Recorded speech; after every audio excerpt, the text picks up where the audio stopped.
Now, when we read the Quran, do we actually read it with an open mind?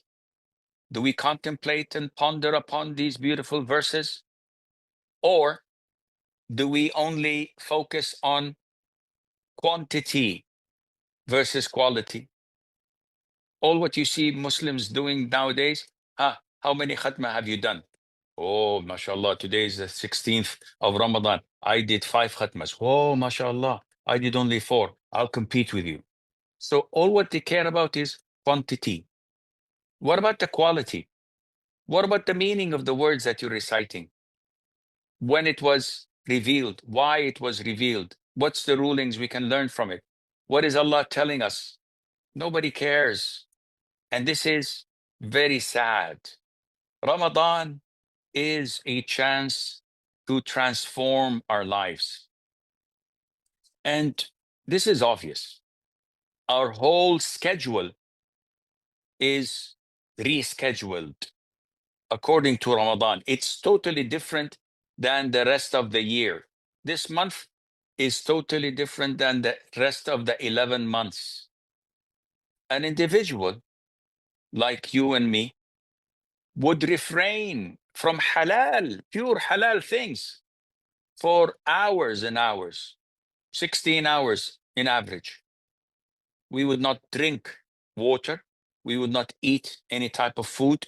Nothing would come into our stomachs. Totally. Halal things. Nope, you can't do that. And you cannot be intimate with your halal spouse if you're married. For hours, you refrain, you hold yourself back from halal things. Such transformation means that if you're doing this with halal, what do you expect the individual to do when it comes to haram? Definitely, he would way refrain from haram.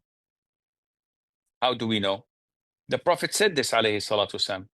Whenever Ramadan is due, the gates of paradise are opened and the gates of hell are closed.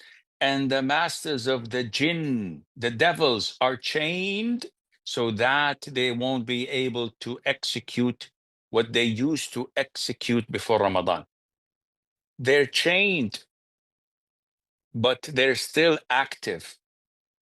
However, their activity is far less than it was before Ramadan. Therefore, a lot of the times, if not all the times, Muslims do less sins than what they used to do in the previous 11th months.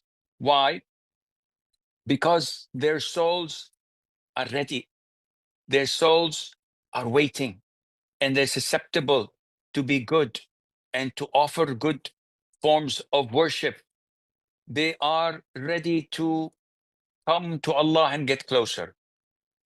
And you can see this cascaded throughout the month of Ramadan, fasting every single day, offering prayers in the masjid when a lot of us was not so punctual on it, offering taraweeh and witr, night prayer, devoting more time to reading the Quran, doing 3, 4 khatmas, giving generously in the cause of Allah, giving charity, feeding the orphans and the poor, paying utility bills for those who can't afford it, contributing in giving those who need dialysis or can't pay the rent or don't have money to buy medicine.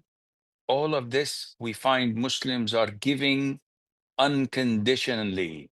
And above all, you would find that the Muslims are refraining from haram. They're refraining from obscene and vulgar words. They don't fight. They try their level best to refrain from anything that would cause them to be angry. And when someone angers them, they say, I'm fasting and I fear Allah Azza wa Jal. The whole community is helping you to transform to a better person. Everyone in the society is holding your hand, and trying to support you. Of course, excluding the full-fledged hypocrites who try their level best to get us out of this quality time into sins in different shades and color.